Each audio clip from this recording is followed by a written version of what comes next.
नमस्कार, मैं मानवी ठाकुर। आप देख रहे हैं न्यूज 24 फास्ट एक्सप्रेस। आज की कुछ खास खबरें।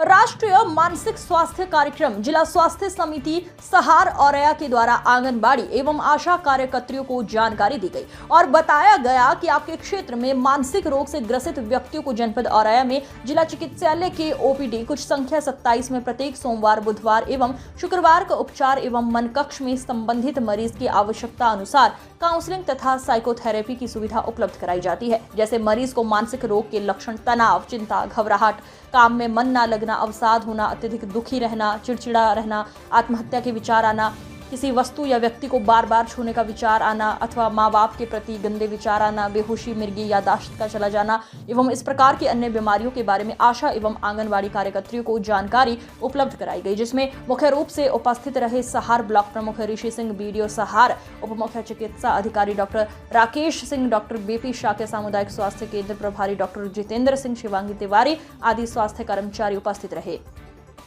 हम कवर करते हैं जहाँ पर अब मेंटल हेल्थ, मानसिक स्वास्थ्य क्यों जरूरी है, क्यों बात करनी चाहिए, कहाँ उपचार मिलना है, आवश्यक क्यों है, ऐसी बारे में बात करते हैं। अभी रिसेंटली हमारा विद्यालय विजिट था जिसमें हम जिले के कुछ 24 स्कूल हैं जिनको कवर करते हैं, वहाँ बच्चों से बात करते हैं। सोमवार से बच्चों की बोर्ड परीक्षाएं हैं। विद्यालय निरीक्षण के दौरान हमने ये जाना कि 12-14 साल की उम्र के बच्चों में इतना अधिक तनाव है परीक्षा से पहले कि वो विद्यालय के होम एग्जामिनेशन में एक बच्ची बेहोश हो जाती है। टीचर परेशान है कि उसको क्या हुआ। जब उसको होश आता है, थोड़ा बहुत काम डाउन होती है, तो पता चलता है कि उसको तनाव है। तनाव किस बात का? कि बच्ची पढ़ने में बहुत अच्छी है और बोर्ड परीक्षाओं में वो कैसा परफॉर्म करेगी। वो तनाव इतना ज्यादा है कि वो उसकी शारीरिक अवस्था को कवर कर ले रहा है। जैसे कि हम बार बार बोलते हैं कि एक स्वस्थ शरीर एक स्वस्थ मस्तिष्क में ही निवास करता है। हम हमेशा कहते हैं कि स्वास्थ्य एक अमूल्य निधि है और ऐसे फिजिकल हेल्थ पर बहुत फोकस करते हैं, पर क्या हम शारीरिक रूप से पूरी तरह स्वस्थ रह सकते हैं बिना अपने मस्तिष्क, बिना अपने मेंटल हेल्थ पर ध्यान दिए बिना? एक मैं आपको बहुत सामान्य सा उदाहरण दूंगी। एक 14 साल की बच्ची होती है, एक दिन वो कहती है ये मेरे मम्मी नहीं है, ये मेरे पापा नहीं है, मेरा भाई कहीं और है, मेरे मम्मी पापा कहीं और है।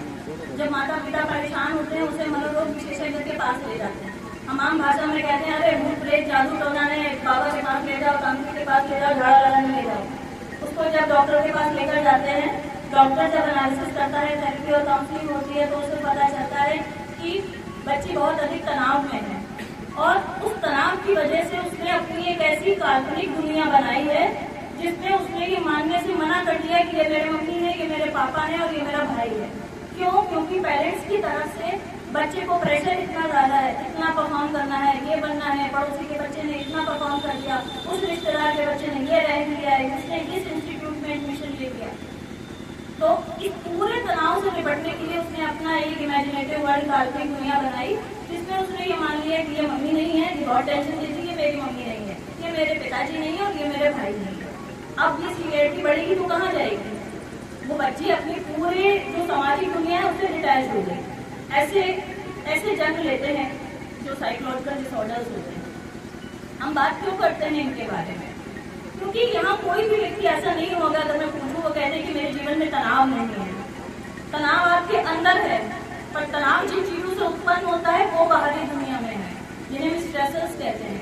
यानी जो स्ट्रेस है, तनाव है, वो आपके अंदर है। जो भी दिक्कतें, परेशानियां आपको महसूस हो रही है, परंतु जो चीजें तनाव दे रही है वो बाहरी दुनिया में है। अगर हम उस बच्ची के उदाहरण को ही ले तो जिन लोगों से तनाव था वो मम्मी पापा और कौन है, परंतु तनाव तो उसके अंदर में जो वो स्वयं महसूस कर पा रही है। अब इसका रिजल्ट क्या होता है कि वो मनोवैज्ञानिक तनाव इतना ज्यादा है कि हम उसे बर्दाश्त नहीं कर पा रहे हैं। उस कंडीशन में सुसाइड और सेल्फ हार्म जैसी परिस्थिति आती है। और ये क्यों करता है व्यक्ति? अंदर इतना तनाव है कि वो बर्दाश्त नहीं हो रहा है। कैसे एक्सप्लेन करें, कैसे समझाएं? तो शारीरिक रूप से नुकसान पहुंचा लेते हैं। फिर शारीरिक दर्द इतना ज्यादा होगा कि वो मनोवैज्ञानिक दर्द महसूस नहीं होगा। आप कहते हैं ना व्यक्ति ने सुसाइड कैसे कर लिया, सुसाइड व्यक्ति ऐसे अटेम्प्ट करता है। अब अगर ये बच्ची की सीवियरिटी बढ़ती है तो वो खुद को नुकसान पहुंचाना, फांसी लगा देना, अपने हाथ की नस काट लेना। अब देखेंगे बच्चों में ऐसे बिहेवियर देखने को मिलते हैं, पर ये एक दिन में नहीं आते, एक दिन में इनका जन्म नहीं होता। हमें समझना क्या जरूरी है? हमें समझना जरूरी है कि हम बच्चों की तुलना कम से कम करें। हम ये मत देखें कि हमारे बच्चे क्या कर रहे हैं। बच्चा किस अवस्था पे है, कहाँ है। अगर वो जीवन में आगे बढ़ रहा है आज सीख रहा है, जीवन के उसने 12-14 साल बिताए हैं, तो कुछ तो सीखा होगा ना, तभी तो वो वहाँ तक पहुँचा है। हर व्यक्ति आप अपने आप को मूल्यवान समझें, अपनी मेंटल हेल्थ की वैल्यू को समझें कि आप अमूल्य हैं, क्योंकि दवाएं काम करती हैं। आप किसी शारीरिक बीमारी से भी जूझ रहे हो, आप देखेंगे कि अगर लंबे समय तक वो चलेगी तो एक पॉइंट पर आपको लगेगा कि क्या रोज रोज दवा खा रहे हैं, क्या नहीं कर रहे हैं, जिंदगी में कुछ बदलाव नहीं आ रहा है, यानी आपकी मानसिक स्वास्थ्य भी इससे प्रभावित होने लगता है। भाई आज हमें बहुत टेंशन है। अब टेंशन किसका है? लड़के का भी हो सकता है, खेती का भी हो सकता है, लड़की की शादी का भी हो सकता है, परिवार में और भी किसी कारण हो सकता है, पत्नी से हो सकता है, अगर कोई महिला है तो महिला को जेठानी से हो सकता है, सास से हो सकता है, ससुर से हो सकता है, देवर जेठानी देवरानी, उसका टेंशन हो सकता है। कोई बच्चा है पढ़ता है तो उसे पढ़ाई का टेंशन है। दुखी सब है, परेशान सब है, टेंशन सबको है, लेकिन इसको मानसिक रोग में न बदलने दें। बहुत टेंशन करेंगे, लंबा टेंशन कर जाएंगे, इसी बात को सोचते रह जाएंगे तो वो रोग में बदल जाएगा। जब रोग में बदल जाएगा उसके लिए व्यवस्था हमारी क्या है? वो व्यवस्था ये कि जिला अस्पताल में 100 चिचौली में ओपीडी चलती है 3 दिन। वो ओपीडी चलती है सोमवार, बुधवार, शुक्रवार 8 बजे से 2 बजे तक। ये तो आशाएं बैठी हुई हैं। इनके क्षेत्र में सभी हमारे डॉक्टर साहब ने, हमारी और भी सभी ने बताया कि मानसिक रोग किस प्रकार कैसे क्या होते हैं। इसकी जो ट्रेनिंग सुना कि ये बीमारी कहीं ना कहीं आज बहुत तेजी में घर पकड़ रही है। किसी को आर्थिक स्थिति के कारण मानसिक रूप में तनाव में रहता है, कई लोग घरेलू स्थिति के कारण। और आप लोग आशाएं बहने हैं, आप लोगों को घर घर की जानकारी होती है, आप लोग इन लोगों को जागरूक करने का काम करें। लोग डॉक्टर के पास क्यों नहीं जाते दिखाने के लिए? क्योंकि उन्हें लगता है कि समाज में फिर आदमी उनको पागल कहेगा। अगर आप मानसिक डॉक्टर को किसी को दिखाने जाएंगे, काउंसलिंग करवाने जाएंगे, तो आधे लोग इसलिए नहीं जाते हैं कि लोगों को पता चलेगा तो उसका कहीं दुष्प्रचार ना करे, पागल ना कहने लग जाए। तो कई लोग इस कारण नहीं जा पाते। आप लोगों को उनको ये बैठ के काउंसलिंग करनी है, क्योंकि मुझे लगता है कि अभी जैसा डॉक्टर साहब ने बताया कि अधिकतर 30% लोग जो वहाँ पर आपके दिखाने आते हैं मानसिक रूप से कहीं ना कहीं किसी प्रकार के शिकार होते हैं। और लेकिन समाज के डर से किसी ना किसी उसके लोग क्या कहेंगे दिखा नहीं पाते। आप लोगों की जिम्मेदारी है उन लोगों की काउंसलिंग करें।